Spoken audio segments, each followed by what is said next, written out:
Pada malam hari ini kita akan diskusi terkait dengan makalah dari kelompok 3, Delvia dan kawan-kawan. Oke, untuk itu kita buka perkuliahan ini dengan membaca basmalah. Bismillahirrahmanirrahim. Dengan harapan dan memohon pada Allah, mudah-mudahan ilmu yang kita pelajari diridhai Allah menjadi ilmu yang berkadar bermanfaat. Untuk menyingkat waktu, saya persilakan kelompok 3 untuk mempresentasikan makalahnya. Silakan. Oke, saya mulai lagi ya. Assalamualaikum warahmatullahi wabarakatuh. Waalaikumsalam warahmatullahi wabarakatuh. Kami dari kelompok 3 ingin mempresentasikan tentang perbandingan implementasi kebijakan program BLT di Kabupaten Sidoarjo dengan Kota Surabaya. Nah, untuk kelompok kami sendiri ada 6 orang. Yang pertama Muhrizal Ali, yang kedua Delvia Rifla, yang ketiga Ulfa Maisaroh, yang keempat Najib Fadila, yang kelima saya sendiri, dan yang keenam Muslimah Anzaldi. Untuk presentasi pertama akan saya jelaskan tentang bantuan langsung tunai atau BLT. BLT sendiri merupakan bantuan langsung tunai yang diberikan oleh pemerintah dalam bentuk uang tunai yang diberikan dengan jumlah yang sudah ditentukan untuk warga yang terpilih, yaitu warga miskin. Nah, pada tahun 2020 ini kebetulan kan sekarang kita lagi ada bencana besar seperti COVID itu.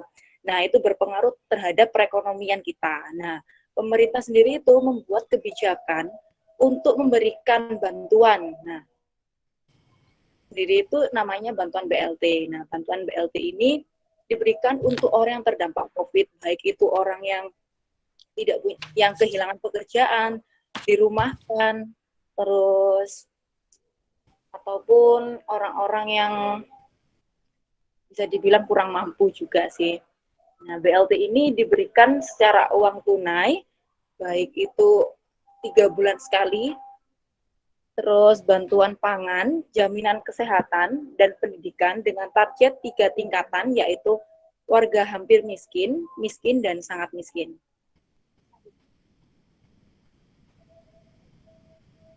Untuk selanjutnya,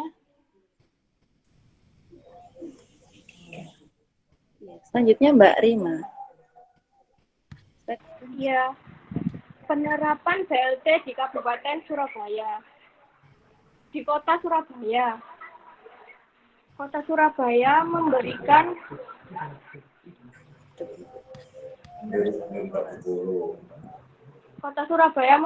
bantuan kepada masyarakat yang terdampak COVID dengan memberikan bantuan langsung tunai warga Surabaya.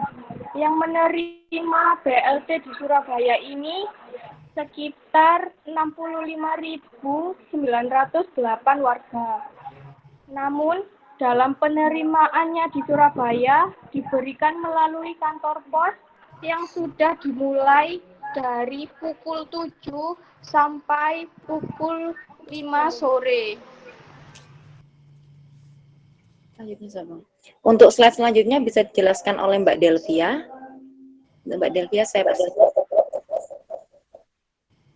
Penerapan BLT di Kabupaten Sidoarjo dampak COVID-19 yang bersumber dari dana desa mulai disalurkan masing-masing desa yang ada di Kabupaten Sidoarjo.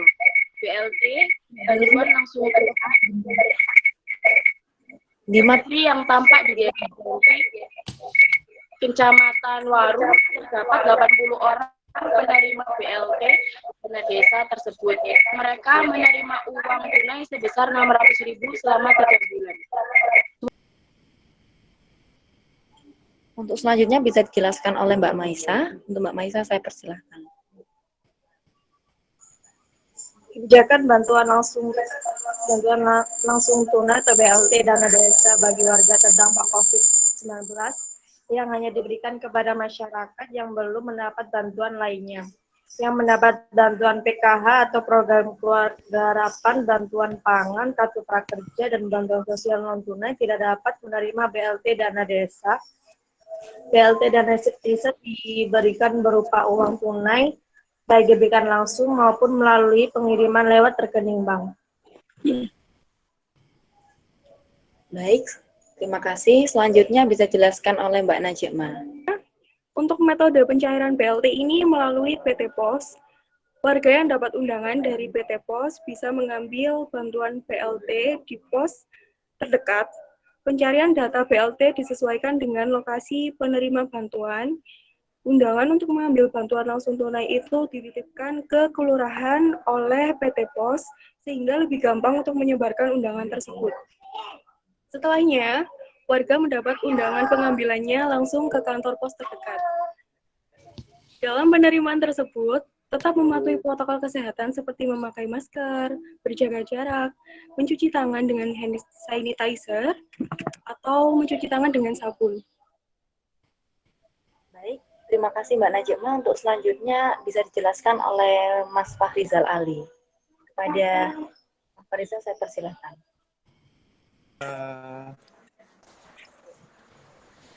Di sini setelah dari beberapa penjelasan yang dijelaskan oleh beberapa pemateri, terdapat kesimpulan yaitu adanya ketransparansian sebuah data atau alur pembagian BLT sangat penting untuk masyarakat yang diharapkan tidak hanya kesalahpahaman di kemudian hari atau ketidaksesuaian dengan kriteria penerima BLT.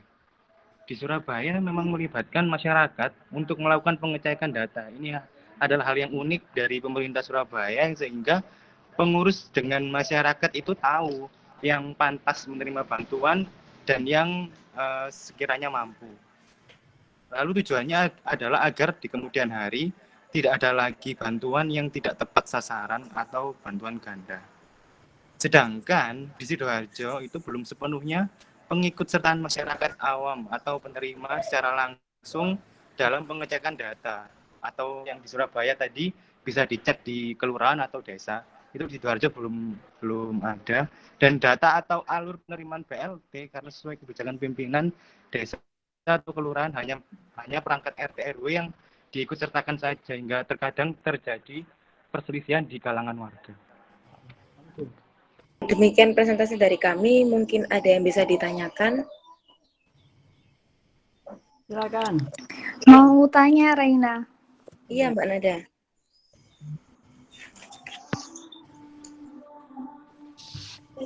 Iya, silakan ada. Iya, Bu.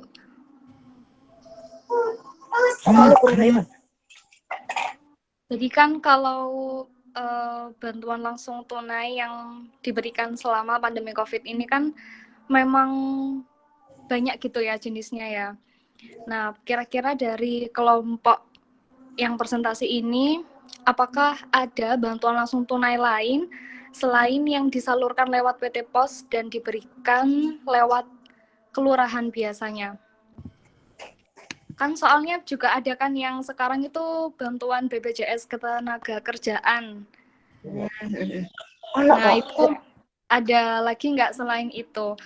Terus mungkin tadi mau sedikit menambahkan yang disampaikan oleh Izal mengenai transparansi proses dari adanya BLT itu sendiri.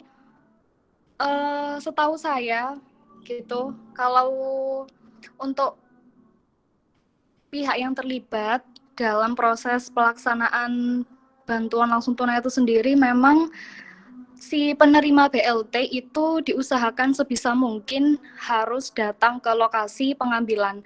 Karena kan biasanya itu dijadwalkan setiap 1 bulan sekali di desa mana, di kelurahan mana, dan itu harus datang sendiri si penerimanya.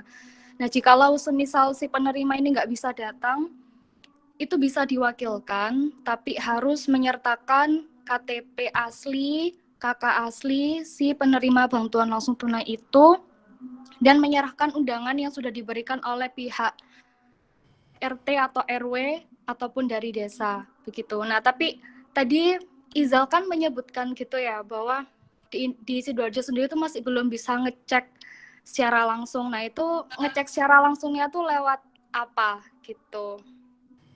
Atau tadi kan juga disampaikan dananya yang sama Mbak Maisa tadi kan disampaikan juga bisa lewat transfer ya gitu.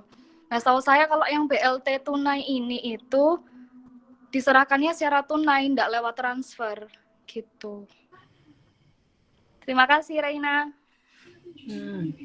Ya, pertanyaan yang cukup bagus dan memang intinya harus di situ ya. Artinya harus ada perbedaannya itu di mana, gitu ya. Jadi kalau BLT ini memang sifatnya manual. Nah, kalau BLT di Surabaya seperti apa, BLT di Sidoarjo seperti apa, cara pencairannya kira-kira seperti itu ya. Pencairannya itu seperti apa mekanismenya? Coba dijawab oleh kelompok 3. Kapan? Coba ada yang lain satu lagi. Boleh mau tanya? Ya, silakan. Siapa ini? Ria. Ria, Riva Bu. Ya. Ya, Riva, NIM 74.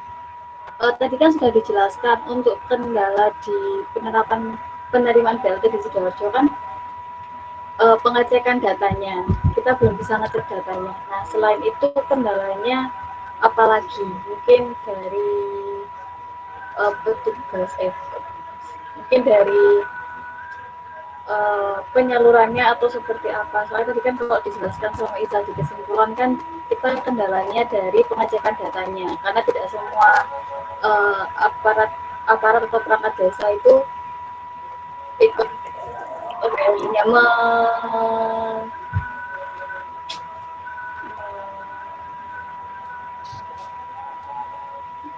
hanya RT dan RW saja yang turun untuk melakukan pendataan. Selain itu kendalanya apa lagi? Terima kasih. Sudah tadi tanyakan Mbak Nada kan untuk bantuan selain BLT ya Bu. Iya. Nah kalau yang pengetahuan kami itu untuk bantuan selain BLT sekarang kan mulai ada kartu prakerja, mulai dari bulan Juli kalau tidak salah itu Bu. Itu kita masukkan NIM itu terus kayak pengajuan entah itu di ACC atau enggak. Jadi itu diberikan uangnya tuh melalui transfer. Bisa lewat GoPay ataupun lewat OVO. Dan untuk bantuan lainnya itu kayak UMKM, terus BPJS itu yang gajinya di bawah 5 juta. Itu yang kami tahu sih Bu untuk bantuan selain BLT sendiri. Dalam bentuk apa itu? Bantuan apa itu?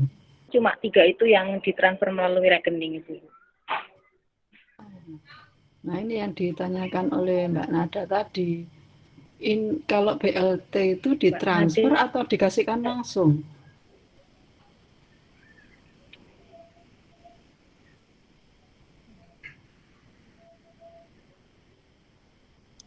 Bu mau menambahkan boleh?